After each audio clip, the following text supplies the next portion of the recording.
প্রিয় দর্শক, পরিশেষে বিপদে পড়েই গেল হাসনাত আব্দুল্লাহ। এবার হাসনাত আব্দুল্লাহ প্রধানমন্ত্রীর চ্যালেঞ্জ গ্রহণ করেছেন।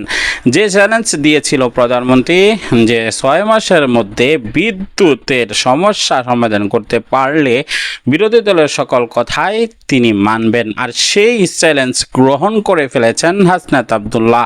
আর চ্যালেঞ্জ গ্রহণ করার পরেই তার উপরে ভয়াবহ হামলা, গণধোলাই এবং পরিশেষে তার অবস্থা ভয়াবহ। হাসনাত আব্দুল্লাহর বর্তমান পরিস্থিতি সহ সকল আপডেট আপনাদের মাঝে শেয়ার করব। না টেনে একটি লাইক করে আসুন শেষ পর্যন্ত ভিডিওটি দেখতে থাকি। এর মতো কোনো প্রধানমন্ত্রী টের পাচ্ছে রাষ্ট্রের কাছে ভবিষ্যতের কোনো ফুয়েল প্ল্যান নেই, বিপদের সময়ের কোনো কন্টিনেন্সি প্ল্যান নেই।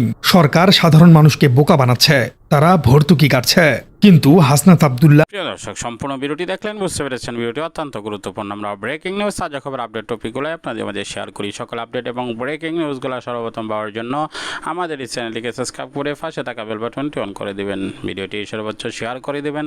দেখা হচ্ছে পরবর্তী অন্য কোনো ভিডিওতে। সেই পর্যন্ত ভালো থাকুন, সুস্থ থাকুন, বিদায় নিচ্ছি। আসসালামু আলাইকুম ওয়া রাহমাতুল্লাহ।